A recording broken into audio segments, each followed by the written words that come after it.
Jeremy from the Artifacts Forge here. In this video I'm going to show you how to use CorelDRAW vector brushes to enhance your designs and illustrations. I'll first teach vector brush essentials, then I'll move on to a practical use example showing how to integrate vector brushes into your workflow. I'm working in the CorelDRAW 2025 update, but the principles in this video also apply to some older versions of the software. If you're not already using CorelDRAW, follow the link in the description below to get a free trial today. Vector brushes allow the user to draw with vector images. This gives greater flexibility and offers a dynamic way to create designs and illustrations. I'm going to demonstrate using some of the many useful brushes which come pre-installed in CorelDRAW.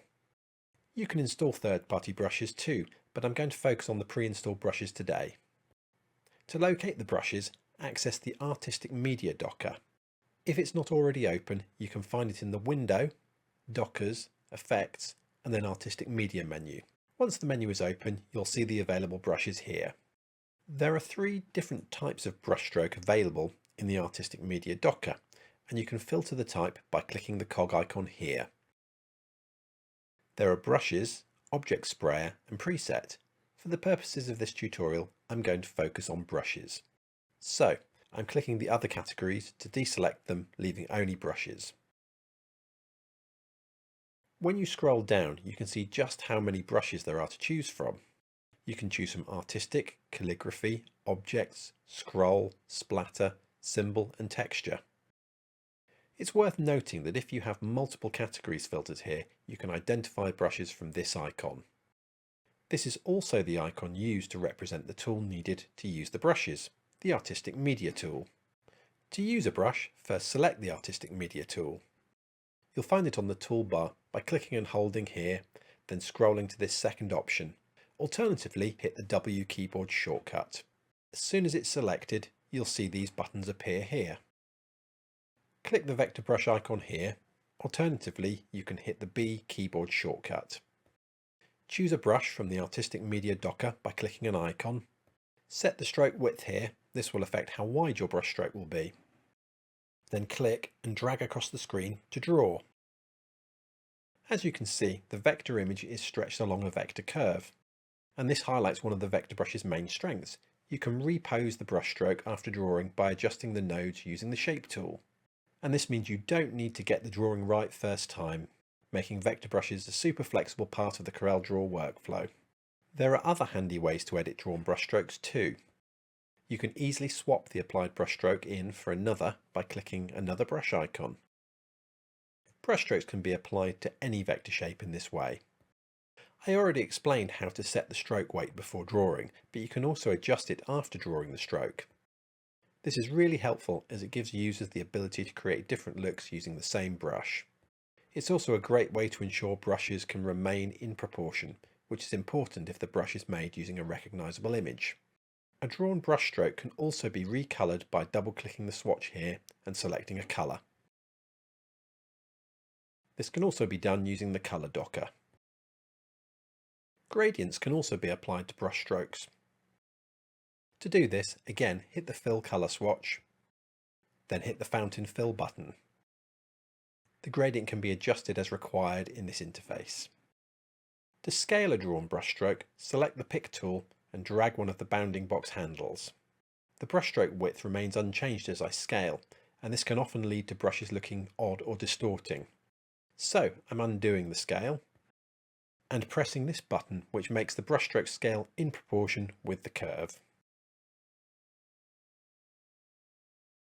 To change the direction of a drawn brushstroke, select it with the Shape tool, then click the Reverse Direction button.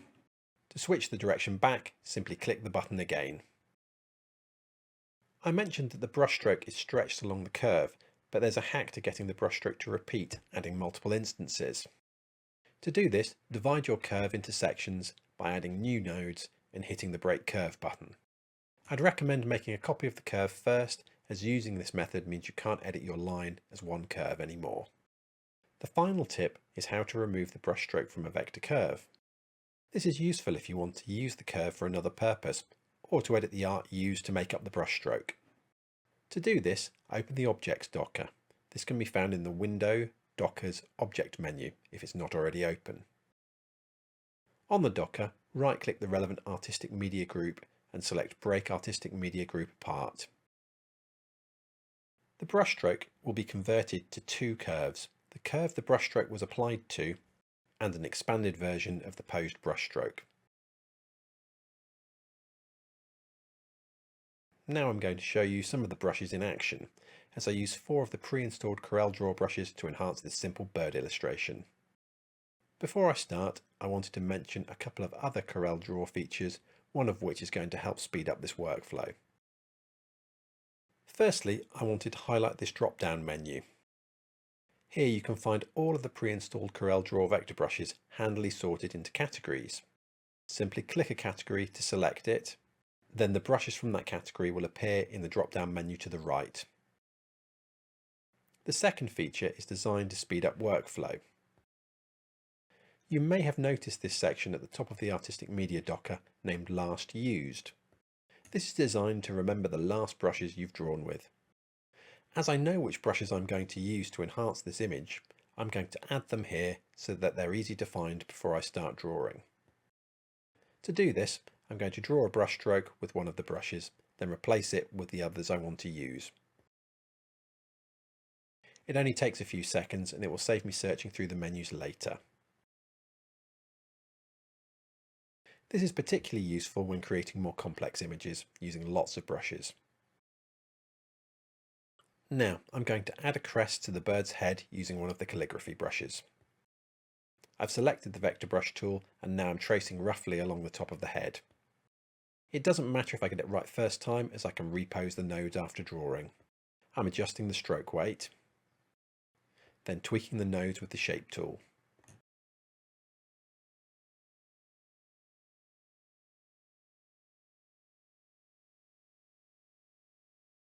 I'd like to remove these two shapes, so I'm going to break the artistic media group apart on the objects docker.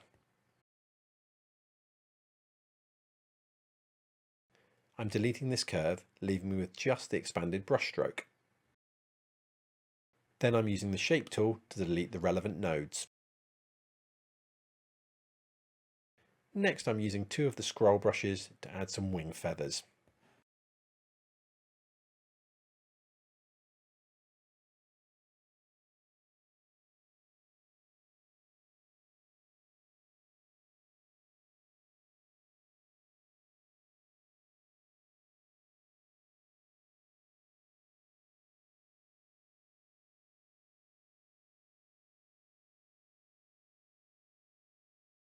And I'm now adding a straight vector line and applying one of the same scroll brushes to it to add some tail feathers.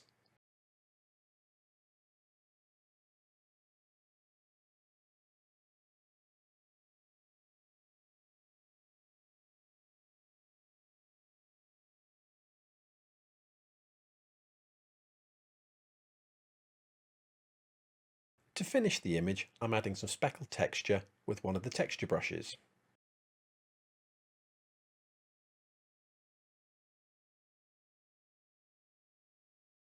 I'm recolouring it to match the background.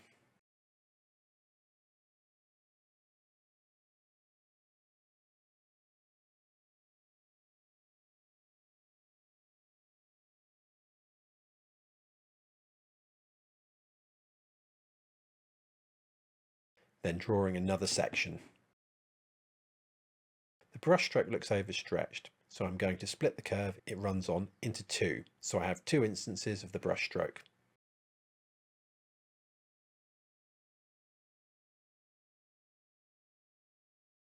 A few final adjustments and it's done.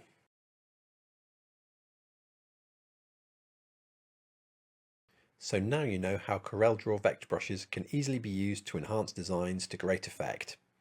And the possibilities are endless when you explore the range of brushes that are included. Why not try yourself by following the free trial link in the description below and exploring what CorelDRAW has to offer. If you have any questions about the video, please leave a comment below. Thanks for watching.